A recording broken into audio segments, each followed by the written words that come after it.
கேள்வி பார்வையாளருக்கு வணக்கம். இந்த நேர்காணலில் நாம் சந்திக்க இருக்கும் சிறப்பு விருந்தினர் அண்ணா திராவிட மக்கள் முன்னேற்ற கழகத்தின் பொதுச் செயலாளர் வழக்கறிஞர் பசுமன் பாண்டியன். சார் வணக்கம். வணக்கம். இந்த தினம் பார்த்தோம்னா மத நல்லிணக்க மக்கள் கூட்டமைப்பு சார்பாக மனிதர் சங்கிலி ஒரு பேரணியாக இன்றைய தினம் மதுரை முக்கிய பகுதியில் நடைபெற்று இருக்கிறது.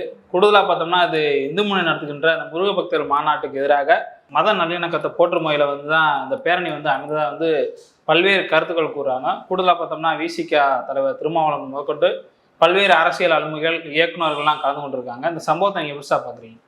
இன்றைக்கு மதுரையில் மிக பிரம்மாண்டமான முறையில் வரலாறு காணாத அளவில் நம்முடைய மதுரை மாவட்ட நீதிமன்ற ராஜா முத்தியா மன்றத்திலிருந்து அருங்காட்சியகம் வரை இருபுறமும் அலைகடலான இளைஞர்கள், மாணவர்கள், பெண்கள், வழக்கறிஞர்கள், மருத்துவர்கள், பாட்டாளி மக்கள், உழைக்கும் வர்க்கம் அனைவரும் மனித சங்கிலில் கலந்து கொண்ட காட்சி மிகவும் ஒரு மாட்சியாக சிறப்பாக அமைந்திருந்தது.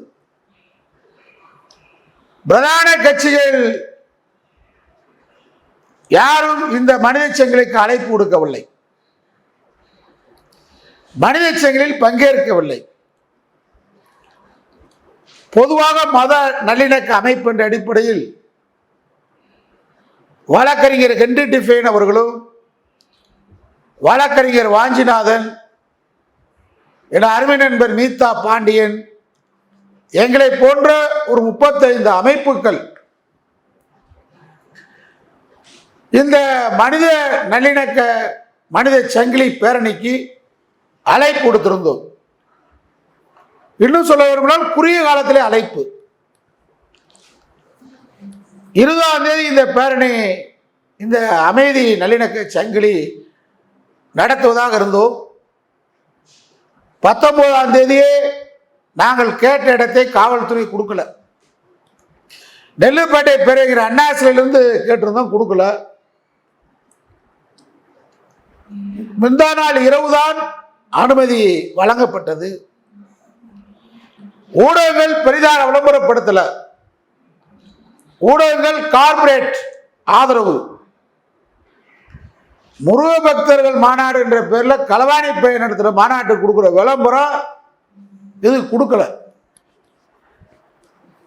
நான் ஒரு 30 ஆண்டுகளுக்கு முன்பாக மதுரை சட்டக்கல்லூரியில் படித்த மாணவன். அன்றைக்கு திராவிட முன்னேற்ற கழகத்துடைய மதுரை மாவட்ட திமுக மாணவரணி செயலாளர். நான் ஒன்றுபட்ட மாவட்டம். ஒரு எழுச்சியோட, உணர்ச்சியோட, தன்னுணர்ச்சியோட அந்த சட்டக்கல்லூரியில் நாங்கள் பல்வேறு விதமான போராட்டங்களை இலங்கை தமிழருக்காக, ஆதிக்க இந்திய எதிர்த்து, அண்டை தமிழை பாதுகாப்பதற்காக, சமூக நீதிக்காக, இடஒதுக்கீடுக்காக நடத்தியிருக்கிறோம். ஒரு 30 ஆண்டுகள் கழித்து மதுரை சட்டக்கல்லூரி நுழைவாயில் முன்பாக என்னுடைய தலைமையில் மனித சங்கிலி நின்றோம்.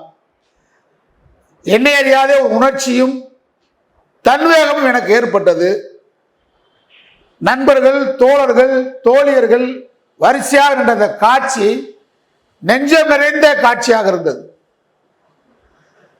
இன்னைக்கு முருக பக்தர்கள் கிடையாது, முருக பக்தர் என்ற பேரில் களவாணி பைய, திருட்டு பைய, கலவரக்காரர் நடத்துகிற மாநாட்டுக்கு இன்னையிலிருந்து மாநாட்டு பந்தலுக்கு வந்துட்டு போனா பெண்களுக்கு 200 ரூபா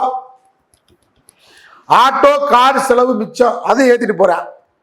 புளியோதரை, பொங்கல், வடை, பாயாசம் கொடுக்குறாங்க பந்தல்ல.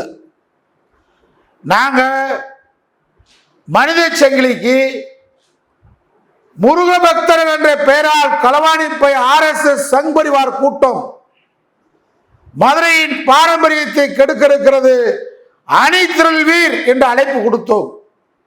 கோட்டர் கொடுக்கல, புளியோரை கொடுக்கல, பிரியாணி கொடுக்கல, ஆண்ட கட்சியும் இல்லை, ஆள்ற கட்சியும் இல்லை. ஆனால் சாரை சாரையாக இளைஞர்கள், மாணவர் பட்டாளம் திரண்ட காட்சி என்பது சங்கி கூட்டமே, சங் பரிவார் கூட்டமே. இன்னைக்கு மதுரையில் திரண்ட கூட்டம் உனக்கு ஒரு எச்சரிக்கை. இந்த கூட்டம் இருக்க வரைக்கும் மதுரையில் மத கலவரத்தை சின்ன புள்ளி உணவுனால தொடங்க முடியாததுக்கு இன்றைக்கு மனித சங்கிலி சரியான அறைகூவல் விடுத்திருக்கிறது RSS கும்பலுக்கு. கூலிப்பட்டாளம் அல்ல, நீ சின்ன சின்ன சாதிக்காரனை புறம் கூப்பிடுற, சாதி சங்க தலைவனை புறம் கூப்பிடுற, அவன் புறம் வேல் வேல்னு கூலிக்கு கூவிக்கிட்டு இருக்கிறான். அவன் முன்னாடி மக்கள் தரல மாட்டான். கோர்ட்டுக்கு போறவன் இலங்கையில விடுதலை புலிகள் எண்ணிக்கை குறைவு.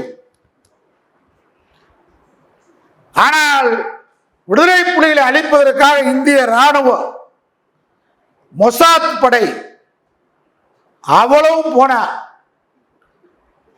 ஆனால் புலிகளிடம் தோல்வியைத்தான் அத்தனை படையும் சந்தித்தது. காரணம், புலி தன் உயிரை நீக்குவதற்காக சைனைட் குப்பியை போட்டவன். மாட்டினா அவனே குடிச்சிட்டு இறந்துருவான். தற்கொலை படை. அது மாதிரி மத நல்லிணக்க படை என்பது மதுரையை பாதுகாக்கும் பண்பாட்டு படை, மதுரை மத நல்லிணக்கத்தை காக்கின்ற கலாச்சார படை, மதுரையில் சமூக நல்லிணத்தை காக்கின்ற நாகரிகத்தை காக்கின்ற படை. இந்த படை இருக்கின்ற வரை நீ மதுரையில் எவ்வளவு பெரிய மீசக்காரனை கூப்பிட்டாலும் சரி, எவ்வளவு பெரிய தாடிக்காரனை கூப்பிட்டு வந்தாலும் சரி, கூலிப்பட்டாலும் மதுரையில் இருக்கிறான் கூப்பிடுறதுக்கு.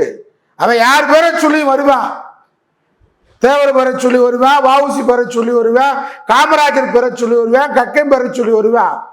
கக்கனுக்கு அவனுக்கு சம்மந்தம் இருக்காது, தேவருக்கு அவனுக்கு சம்மந்தம் இருக்காது, வெறுவாண்டிய கட்டுமனுக்கு அவனுக்கு சம்மந்தம் இருக்காது, அம்பேத்கருக்கு அவனுக்கு சம்மந்தம் இருக்காது. இவெல்லாம் தேவர் படம், அம்பேத்கர் படம், காமராஜர் படங்களை போட்டு கூலி பொட்டாளத்தை நயனாரே காசை கொடுத்து, அமித்ஷா காசை கொடுத்து காசு வாங்கிட்டான். வீட்டில் பூரா அமித்ஷா காசு தான் மின்னுது. கூலிப்பட்டால மதுரை இருக்கிற கூலிப்பட்டால யாருன்னு எங்களுக்கு தெரியும், அவன் பின்னாடி வரவனு எங்களுக்கு தெரியும். ஆரம்பிக்கிறா வேல் வேல், நீ சும்மா வேல் வேல் நாடகம் போலாம்டா, கூலிக்கு கூலாம்டா.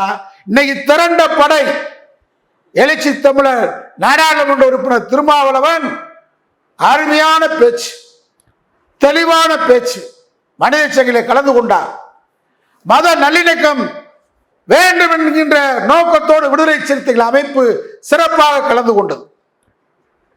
அதை பேசினார். சாதியா கூட சில கருத்து வேறுபாடுகள் இருக்கலாம், முரண்பாடுகள் இருக்கலாம். ஆனால் அந்த சாதியவாதம் மதவாதத்திற்கு இடம் தராது. அதான் தமிழகம் என்று எச்சரித்தார். வன்முறைக்கு துளியளவும் இடம் கொடுக்க மாட்டோம் என்று திருமா எச்சரித்தார். நம்முடைய பேராசிரியை சுந்தரவல்லி கலந்து கொண்டார். தன்னெழுச்சியாக நம்முடைய திரைப்பட இயக்குனர் அமீர் கலந்து கொண்டார். பல்வேறு அமைப்புகள், நான் எல்லாத்தையும் சொல்ல விரும்பல, அவ்வளவு தன்னார்வமாக பேராசிரியர்கள், ஆசிரியர்கள், வழக்கறிஞர்கள், ஓய்வு பெற்ற நீதிபதிகள் அனைவரும் கலந்து கொண்டு மதுரையை காப்போம் என்று உறுதியை எடுத்த நிகழ்ச்சி இன்றைக்கு சங் பரிவார கூட்டத்துக்கு அடிவகிற கழிக்கிறாங்க. இந்த கூலிப்பட்டாளம் மதுரையில் இருக்கான். நான் காவல்துறை சிறப்பாக இன்னைக்கு நடந்து கொண்டீங்க, பாராட்டுக்கள் மதுரை காவல்துறைக்கு. ஆனால் அதே நேரம் ஒன்று சொல்லிக்கொள்ள விரும்புகிறேன், மதுரை மாநாட்டுக்குள்ள வர்றவங்க காவல் நிலையத்தில் அனுமதி பெற்று காவல் நிலையத்தில் அவங்க போகக்கூடிய வாகனத்தின் எண்ணை கொடுத்து வரணும்னு சொல்லியிருக்கீங்க. நீதிமன்ற உத்தரவு, காவல்துறைய நிபந்தனை. ஆனால் அந்த நிபந்தனையை தளர்த்தோடு மட்டும் போராடுற சங் பரிவார் கூட்டம் முடியாதுன்னு சொல்லியாச்சு. ஆனால் மதுரை மாநகர காவல்துறை சிறப்பாக செயல்படுறீங்க. ஆர்ப்பாட்டம் நடத்துவதற்கு அன்னைக்கு கோட்டை விட்டீங்க, உளவுத்துறை கோட்டை விட்டுருச்சு.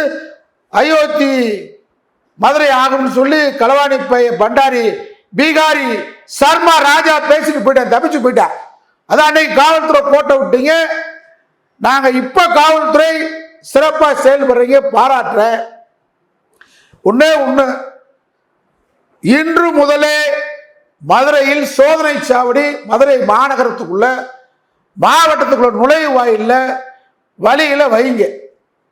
அதுல அவங்க என்ன திட்டம் போட்டிருக்காங்க, RSS கூட்டத்தில், சங் பரிவார் இந்து முன்னணி கூட்டத்தில், பாஜக கூட்டத்தில் சதி ஆலோசனை நடைபெற்றதை எங்களுக்கு நாங்க சில தகவல் வச்சிருப்போம். சங் பரிவாருக்கு எட்டப்பை கிடைக்கிறான்ல, எங்க வீட்டிலே பிறந்தவன், எங்க சாப்பாடை சாப்பிடுறவன், எங்க சொந்தக்காரன் பந்தக்காரன் எட்டப்பனை உருவாக்குறீங்கள, பூரா நம்ம ரத்த சொந்தம் தான் மதுரையில் இருக்கிறான். அனைவரும் ரத்த சொந்தம் தான். அவன் காசுக்காக எதையும் கூட்டி கொடுக்குறவன் காட்டி கொடுக்குறவன நீ கூப்பிட்டு காசு கொடுத்து உனக்கு ஆளாக்குற. அவன் காரியத்தில் இறங்க மாட்டான். நாங்க விடுதலை புலி மாதிரி செயல் செத்துமடி அப்படின்னு சொன்னார் நேதாஜி தன் படைவர்களுக்கு.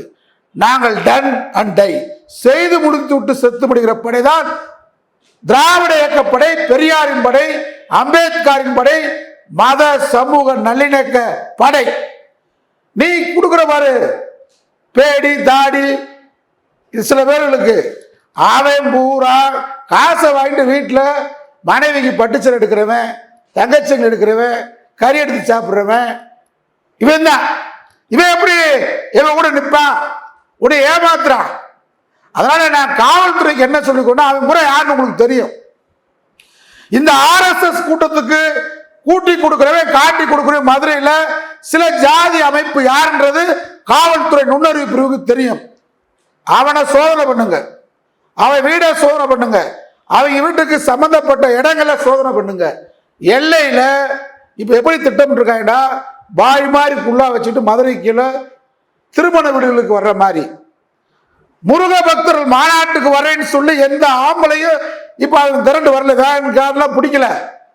தமிழ்நாடு கூட நீங்க நான் சொல்றது காவல்துறை சோதனை பண்ணி பாருங்க, எங்கேயும் அவங்க அனுமதி வாங்கல. காரணம், நாளைக்கே மதுரைக்குள்ள தம் பண்ற போறா. நாளையில இருந்து எப்படி வராங்கன்னு கேட்டா கிறிஸ்துவ பாதிரியார் மாதிரி வேஷம். என்ன மகாத்மா காந்தியை கொலை பண்ணிட்டு கோட்சே என்ற பார்ப்பான் இஸ்மாயில் தன்னுடைய கையில பச்சை குத்துன கூட்டம் தானே. RSS காரன் சங் பரிவார் பாஜக காரன் நேருக்கு நேரம் மோதுவானா? கருத்தியல் ரீதியா மோதுவானா? தத்துவ ரீதியா மோதுவானா? மோத மாட்டான். பேடி மன்னிப்பு கேட்டவன் இந்தியாவிலே சாவார்கார் பரம்பரை, கோலை சாவார்கார் பரம்பரை RSS கூட்டம். அவன் இப்ப எப்படி திட்டமிட்டு இருக்கான், திருமண வீட்டுக்கு போறோம், ஒரு இறந்த வீட்டுக்கு போறோம் அப்படின்னு கார்கள்ல உள்ள வர்ற மாதிரி திட்டம் போட்டு இங்க கூட்டி கொடுக்குறவங்க காட்டி கொடுக்கின்ற பணத்தை கொடுத்து வேல் யாத்திரை. அவன் லோக்கல்ல நாங்க வேல் பிடிச்சு போறோம். டே நீ பிடிக்கிற வேல் குத்தாது குத்தாது, கூர்மணிங்கா வேல், நீ காசுக்காக பிடிக்கிற வேல், RSS காரன் கொடுத்த காசுக்கு காட்டி கொடுக்கிற வேல். நாங்க கூர்முனை உள்ள வேல். ஆனா வன்முறைக்கு நாங்கள் வித்திட தயார் இல்லை. ஆனா வித்துறதுக்கு கலவரம் பண்றதுக்கு அவன் இங்க தயார் பண்ணிக்கிட்டு இருக்கான்றதை நான் காவல்துறை கவனத்துக்கு கொண்டு வர்றேன். இன்னைக்கு மதுரையில் கூடுனா எங்க கூட்டம் பார், இப்படை தோற்கின் எப்படை வெல்லும் அப்படின்ற மாதிரி தான் இன்னைக்கு கூட்டம் திரண்டது. ஒரு பகுதி தான், இன்னும் பல்வேறு வேலை பணி காரணமாக திரளல. மதுரையே ஒரு பக்கம் நிக்கிறான், மதுரையே ஒரு பக்கம் மத நல்லிணக்கத்தை விரும்புறான். அதனால காவல்துறைக்கு என்ன சொல்றேன்னா, வெளி மாவட்ட பதிவு எண் கொண்ட கார்களை முழுமையாக இஸ்லாமியர் மாதிரி வேஷம் போட்டு வர்றவன், கிறிஸ்துவ மாதிரி வேஷம் போட்டு வர்றவன், திருமண வீட்டுக்கு போறேன், காதலி விழாவுக்கு போறேன், சொந்தக்காரங்க வீட்டுக்கு போறேன், நல்லதுக்கு போறேன் கெட்டதுக்கு போறேன்னு வர்ற மாதிரி திட்டம் போட்டிருக்கான். பயங்கர சதி கும்பல். அவனுக்கு பக்தர் எவ்வளவு வர மாட்டான். முருக பக்தர்களுக்கு நாளைக்கு நடக்கிற மாநாட்டுக்கும் துளியளவு சம்பந்தம் இல்லை. தெளிவா உறுதியாக ஆணித்தரமாக சான்றோட சொல்லுகிறேன். அதனால இன்று முதலே சோதனை சாவடிகள்ல சோதனை பண்ணுங்க. வெளி மாவட்டம், வெளி மாநிலம், கர்நாடகத்திலிருந்து, ஆந்திராவிலிருந்து, தெலுங்கானாவிலிருந்து, கேரளாவிலிருந்து, பாண்டிச்சேரியிலிருந்து வாகனங்கள் பெறப்படுவதாக தகவல். அவெல்லாம் முருக பக்தர் மாநாட்டுக்கு வர மாதிரி இல்லை. மீனாட்சி அம்மன் கோயிலுக்கு போறேன், அழகர் கோயிலுக்கு போறேன் அப்படின்ற மாதிரி உள்ள வர பார்க்குறாங்க. மதுரைக்குள்ள இன்றிலிருந்து பெண்களுக்கு 200 பால், தயிர், மோர், ஆண்களுக்கு கோற்று. இதான் நயினார் நீ நடக்கிற முருக பக்தர் மாநாடு. இதுல எல்முருகன் பேசுறாரு. என்ன பேசுறாரு, என்னமோ திமுகவும் விடுதலை சிறுத்தை சதி பண்ணு. என்ன சதி? ஒரு சதியும் கிடையாது. நீ முருக பக்தர்களுக்கு மாநாடு நடத்துறதுக்கு நாங்கள் யாரும் ஆட்சேபனை இல்லை. மாநாடு அவசியம் இல்லை. ஒவ்வொரு சாமிக்கு ஒரு மாநாடு நடத்துறதா? விநாயகனுக்கு ஒரு மாநாடு நடத்துறதா? மாடசாமிக்கு ஒரு மாநாடு நடத்துறதா? எங்க கோயிலுக்கு பொன்னாங்கனுக்கு ஒரு மாநாடு நடத்துறதா? ஒச்சாண்டவனுக்கு ஒரு மாநாடு நடத்துறதா? ஏன்னா திருட்டு பேல கடவுளுக்கார நீ மாநாடு நடத்துற. அதனால காவல்துறை நாங்கள் நேர்மையானவர்கள், மத நல்லிணக்கத்தை சேர்ந்தவர்கள், அரசியல் சட்டத்துக்கு கட்டுப்பட்டவர்கள், ஜனநாயகத்துக்கு கட்டுப்பட்டவர்கள். நாங்கள் விரும்புவது மத நல்லிணக்கம். இங்க சிக்கந்தர் மலைக்கோ ஒரு அரைச்சங்கள் எடுக்க முடியாது. ராமர் கோயில் என்பது வேறு, ஊபி அல்ல, தமிழ்நாடு, மதுரை. முருக பக்தர்கள் மாநாட்டுக்கு பின்னாடி திமுக அரசு வீழும். திருட்டு பேல முருக பக்தருக்கு வேல் யாத்திரை நடத்தினது இதே எல்போர் முருகன், மத்திய அமைச்சர், ஒன்றிய அமைச்சர். நாடாளுமன்றத்திலையும் தோத்த நீ திருத்தலிருந்து முருகனை தூக்கிட்டு வந்த. உன்னால் முருகன் வெற்றி பெற முடிஞ்சா? வேல் யாத்திரை நடத்துறீங்கள, தாராபுரம் சட்டமன்றத்திலும் தோத்த, நீலகிரி நாடாளுமன்றத்திலும் தோத்த, தோல்விதானே? அண்ணாமலை யாத்திரை நடத்தின தோல்விதானே? நீனா ஏற்கனவே முருகன் யாத்திரை நடத்தி தோல்வி பெற்ற கூட்டம். உத்தரப்பிரதேசத்துல ராமனுக்கு நீங்க கோயில் கட்டினீங்க, இன்னைக்கு அங்க நாடாளுமன்ற உறுப்பினர் யார்? பாஜக அல்ல, ராமனே உங்களை கைவிட்டான். உத்தரப்பிரதேசத்துல ரத்த யாத்திரை நடத்தி பல ரத்தங்களை தியாகம் செய்த அந்த பூமியில ராமன் உங்களை தோக்கடிச்சிட்டானா இல்லையா? இங்க முருக பக்தர் மாநாட்டத்திற்கு பின்னாடி பாஜக மதுரை முடிவுரை எழுதும். மதுரை என்பது அரசியல் தலைநகரம். இங்க நீ கலவரம் பண்ணனா ஒரு இஸ்லாமியர ஒரு ரோமத்தை கூட நீ மதுரையில இருந்து பிடிக்கிட்டு போக முடியாது. புடுங்கினா அனைவரும் மொட்டையை போட்டு தான் போகணும். நாங்கள் மொட்டை அடிச்சு விட்டுருவோம். ஒருவே காவிக்காரே சும்மா இப்ப காவி உடை இல்லாம வரலான்னு பாக்குறேன் கலவரக்காரன். எங்களுக்கு அடையாளம் தெரியும். மதுரையில உனக்கு அடைக்கலம் கொடுக்குறவ யாரு? மதுரையை சுத்தி எங்க உட்கார்ந்து இருக்க? இதெல்லாம் நாங்க கண்காணிச்சுட்டு இருக்கோம். காவல்துறை கண்காணிகள் நாங்கள் அனைவரையும் கவனிச்சு கொண்டுதான் இருக்கிறோம். தகவலை காவல்துறைக்கு சொல்றார், கட்டுப்படுத்துவீங்க நம்புறோம். திராவிட மாடல் அரசு இங்கே சங்கியல் மாநாட்டை கலவர மாநாடு நடத்துவதற்கு அனுமதிக்காது. நீதிமன்றமும் கவனித்துக் கொண்டிருக்கிறது. எச்சரிக்கை சங்கிகளுக்கு. இன்றைக்கு மனித நேய சங்கிலி நடத்தியது மிகப்பெரிய எச்சரிக்கையை சங்கிகளுக்கு வழங்கி இருக்கிறது. மதுரையில சங்கிலில கலந்துகிட்டவன் 90% பேர் இந்து. அதனால இங்க இந்து யார் பக்கம் இருக்கா? முருக பக்தர்கள் யார் பக்கம்? நாளைக்கு காலையில முருக பக்தர்கள்லாம் திரண்டு மதுரை ஆட்சித்தலைவர் அலுவலகம் முன்னாடி ஆர்ப்பாட்டம் பண்ண இருக்கிறாங்க.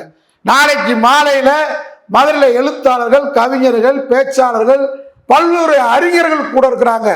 ஆனால் நீ நடத்துறது முருக பக்தர்கள் மாநாடு அல்ல, கலவர மாநாடு. கலவரத்தை மதுரையில் நடத்தலாம் என்று திட்டமிட்டால் உன் கலவரத்தை அடக்குவோம், ஒடுக்குவோம். எச்சரிக்கை. நன்றி சார். நன்றி.